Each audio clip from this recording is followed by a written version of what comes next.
Hey, bookkeeping friends, I'm Veronica Wasek, and today I'm going to talk to you about why every bookkeeper should be doing paid diagnostic reviews, and most importantly, how paid diagnostic reviews completely changed my business and my life.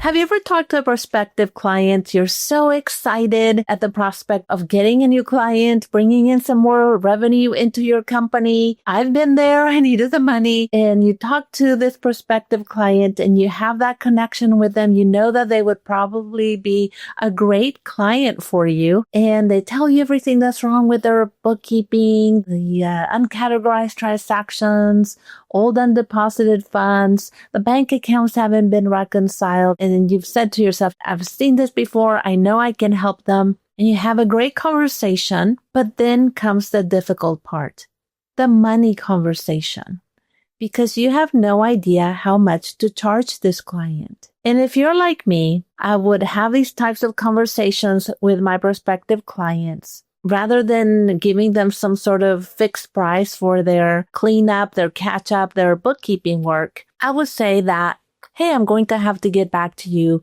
with a proposal and with some pricing. So then I had to request access to their QuickBooks. I had to wait for them to give me access. And, it might take a week or two before they would do that.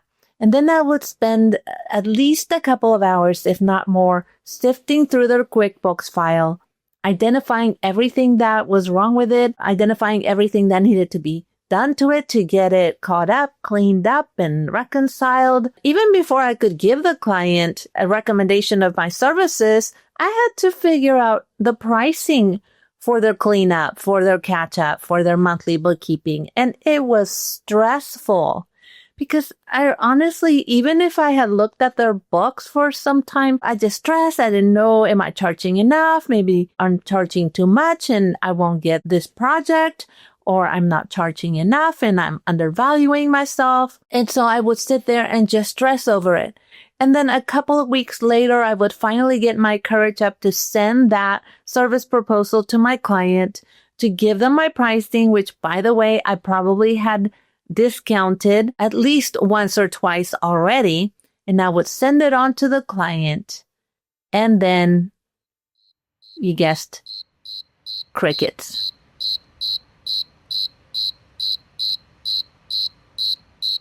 Didn't hear back from the client, waited another week, and I thought, well, is it the right time to contact them now? I don't know. And I finally got my courage back up again to follow up with a client just for them to tell me that either they decided to go with somebody else, or that my pricing was too high, or that they really didn't think I needed to do all that cleanup work. And I was stuck in this cycle of doing the same thing over and over. And on top of that, really working with prospective clients who I think really probably only wanted free advice and didn't really want my help, and certainly didn't want to pay for it. So again, I'm stuck in this cycle of never ending, talking to prospective clients, telling them I have to get back to them with pricing, stressing over the pricing, sending my service recommendation, waiting at least a week or two, and then they would tell me that they really didn't want to work with me for various reasons. So I got tired of this, and I thought there has to be something else, something better, because I'm just wasting my time, wasting energy, and really losing my confidence because I keep talking to these clients or prospective clients who are not becoming clients.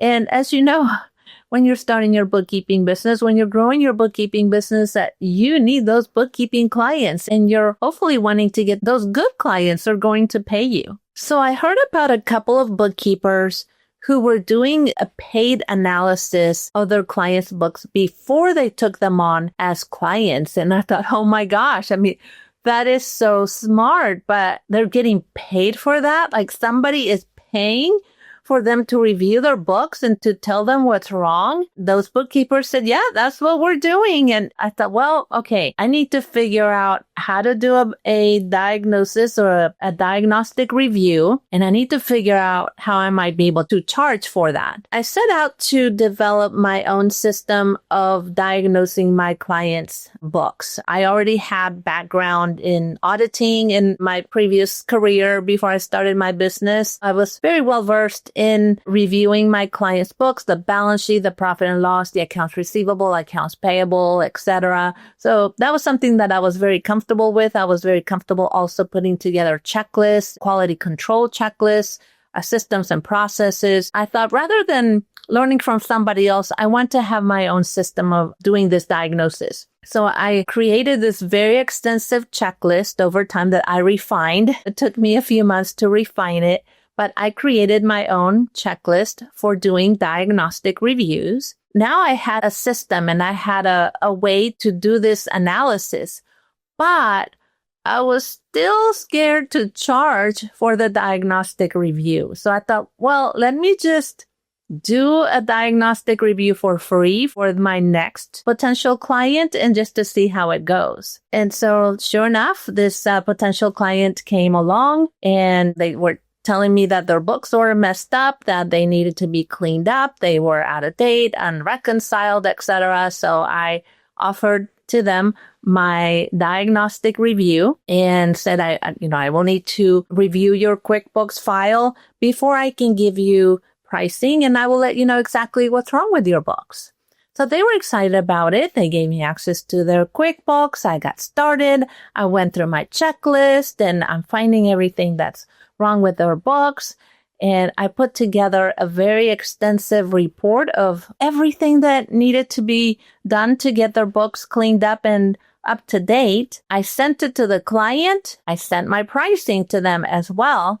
And they got back to me and thanked me, but said that my pricing was too high. Well, rather than get discouraged, I was excited because I now had a system for diagnosing my clients or potential client books. But I had a revelation, an aha moment, because I realized that even though this particular client decided not to go with my services, I had given this prospective client a valuable service. I told them exactly what was wrong with their books, and I told them what needed to be done to get their books cleaned up and up to date.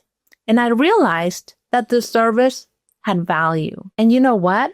I deserved to be compensated for the effort, for the time, for the expertise, and for the value that I was bringing to my prospective clients. So the aha moment was that I deserved to be paid and to be compensated for my services. And that's when I started charging for my paid diagnostic reviews. So the next prospective client came along. They also had messy books. They also needed help getting their books cleaned up and up to date. And then I offer them my paid diagnostic review. I told them how much it would cost. And I told them that they would get a report of findings and recommendations, and that I would go over that report of findings and recommendations with them and give them a roadmap to get their bookkeeping up to date. And guess what? The client accepted my project. So now I had a system for doing the paid diagnostic review. I was getting paid for my paid diagnostic review, and now I was working with clients who were willing and able to pay for my services. So really the diagnostic review became this way for me to filter out the clients who weren't serious about working with me. The clients that just were tire kickers, who just wanted free advice or wanted cheap services. Because if they were not willing or able to pay for a paid diagnostic review, they were not going to pay for any other services. So that's when everything changed for me. When I started really being able to work with clients who wanted to work with me and were able to pay for my services. So over the next few videos, I'm going to go deeper into the paid diagnostic review. I'll go over what it is, why it's valuable for you to do a paid diagnostic review, why it's valuable to your client, how to offer it to the client, how to price it, and I'll go over some of the ways in which I do the paid diagnostic review, as well as the report of findings and recommendations that I give to my clients. So if you find this content helpful, make sure that you like, subscribe, and hit that notification bell to be notified about all of my videos. Also check the description below to learn more about my online academy for virtual bookkeepers and to sign up for my free Smart Review checklist. I'll show you how I review my clients' books in just 15 minutes. Okay, that's it for today. I'll see you next time.